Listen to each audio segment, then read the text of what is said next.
Tara,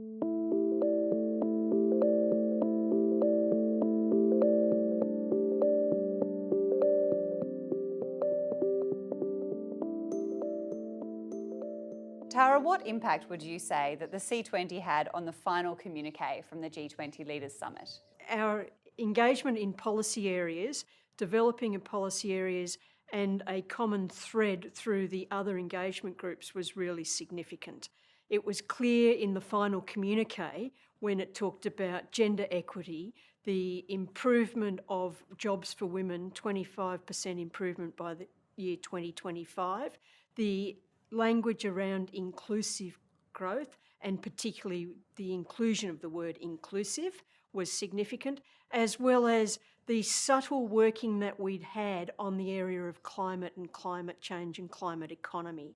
That was finally brought into the communique, and I think a bit of pressurising from other nations that were really strong on that issue helped get that over the line. So what value did you or your organisation derive from being a part of this year's C20 collaboration? I personally believe that it was significant that there was a place for the churches and wider faith communities as part of the C20 process. At the end of the day, faith communities and people of faith are concerned about issues for the poor, and one of the benchmarks for this G20 communique was, would it have a fairness and a consideration of all people, not just those who are rich, but also the poor. And I believe that there are components of the communique that do reach down to the poor and greater growth for them as well as others. In 20 years' time, it will be Australia's turn again to host the G20. What advice would you have for those involved in Australian organising of the C20 in 2035?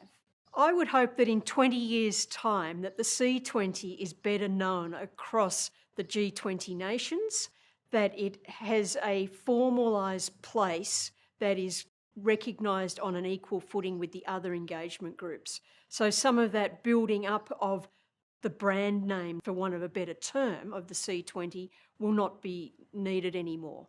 So I think at that point that the C20 would have a good place for a voice to raise the concerns of everyday Australians and everyday people in the G20 nations and address the issues of their day, not just develop a platform and a place for the voice to be heard.